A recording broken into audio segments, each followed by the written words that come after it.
सभी विद्यार्थियों का केएस बायोलॉजी में फिर से स्वागत है। आज के इस वीडियो में हम लोग बात करेंगे ह्यूमन एक्सक्रीटरी सिस्टम के बारे में। मानव में जो उत्सर्जन तंत्र है उसके बारे में बातें करेंगे। तो आइए वीडियो को स्टार्ट करते हैं। सबसे पहले हम लोग जानेंगे कि एक्सक्रीशन उत्सर्जन होता क्या है। तो उत्सर्जन का मतलब क्या है कि जो भी मेटाबॉलिक एक्टिविटीज है, उपापचयी क्रियाएं होती हैं, उन उपापचयी क्रियाओं के परिणाम स्वरूप जो भी नाइट्रोजनस जो वेस्ट बनते हैं, उन नाइट्रोजनस वेस्ट को रिमूव करने की, अलग करने की जो प्रक्रिया है उसे हम उत्सर्जन के नाम से जानते हैं। जैसे इसमें यूरिक एसिड हो गया, अमोनिया हो गया, यूरिया हो गया, इनको अलग किया जाता है।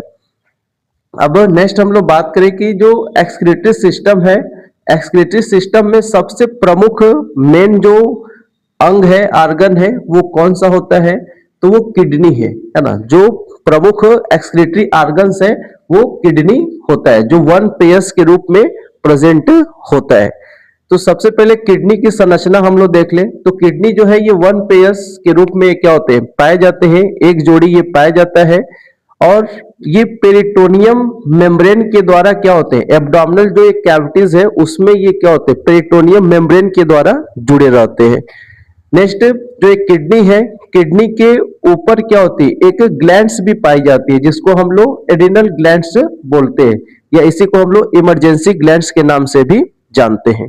अब जो एक किडनी है, किडनी की अगर संरचना हम लोग देखें, शेप देखें, तो ये बीन शेप होता है। जो एक किडनी है, किडनी की जो संरचना है ये कैसा होता है? जो बीन शेप है, सेम के बीज के जैसे इनकी संरचना होती है और ये कत्थई भूरे लाल होते हैं। इनकी जो लेंथ है ये 10 सेंटीमीटर लॉन्ग होते हैं और 4 से 5 या 6 सेंटीमीटर वाइडस होते हैं। बाकी इनका वेट अगर हम लोग देखें, भार कितना होता है, तो ये 130 से लेके 160 ग्राम के करीब जो मेल है उसमें किडनी का भार होता है, और बाकी जो फीमेल है इसमें 110 से लेके 150 ग्राम के करीब फीमेल्स में किडनी का वेट होता है। अब नेक्स्ट जो किडनी है इसकी अगर हम लोग संरचना देखें, तो जैसा ये डायग्राम में दिख रहा है, इसमें हम लोग बात करें तो जो एक किडनी है, किडनी का जो बाहरी भाग होता है, जो एक किडनी है, किडनी का अगर हम लोग बाहरी भाग देखें तो इस बाहरी भाग को हम लोग कॉर्टेक्स बोलते हैं। जो बाहरी वाला जो भाग है इसको हम लोग कॉर्टेक्स बोलेंगे, और इसके अंदर ऐसे त्रिभुज शेप में, है ना, पिरामिड के रूप में क्या होते हैं? संरचनाएं पाई जाती हैं जिसको हम लोग मेडुला बोलते हैं। नेक्स्ट अगर हम लोग देखें तो जो ये किडनी होता है, किडनी का जो पॉइंट्स है जहां पे थोड़ा सा अंदर की तरफ धंसे हुए रहते हैं, तो उस रीजन्स को हम लोग क्या बोल रहे हैं? तो इसको हम लोग पेल्विस बोल रहे हैं, श्रोणि बोल रहे हैं। और जो धंसे हुए जो खांच होते हैं, खांच लाइक जो स्ट्रक्चर्स होते हैं, उसको हम लोग हाइलम भी बोलते हैं। तो इतनी ये इसकी संरचना हो गई।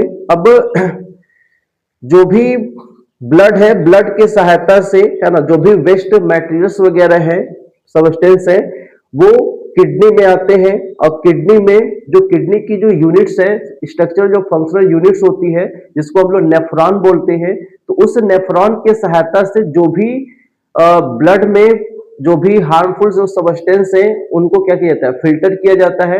और फिल्टर करने के बाद वो यूरिन के साथ, अब ये जो यूरेटर है ना, यूरेटर से होते हुए ये आगे जो ये यूरिनरी ब्लैडर से इसमें क्या होते हैं? कलेक्ट हो जाते हैं। और एक अलग से मैं वीडियो बनाऊंगा जिसमें केवल जो नेफ्रॉन है, नेफ्रॉन के स्ट्रक्चर्स के बारे में और कैसे यूरिन का फॉर्मेशन होता है उसके बारे में भी हम लोग बात करेंगे। ठीक है, तो यहाँ पे जो भी किडनी है, किडनी के द्वारा जो इसमें नेफ्रॉन पाए जाते हैं, जो 8 से 10 या 12 लाख के करीब पाए जाते हैं, तो उनके सहायता से इसका फिल्ट्रेशन होता है। फिल्ट्रेशन होने के बाद यूरिन के साथ जो भी वेस्ट मटेरियल्स हैं वो इस यूरेटर के सहायता से, जो वन पेयर्स के रूप में क्या होते हैं? ये यूरेटर्स पाए जाते हैं।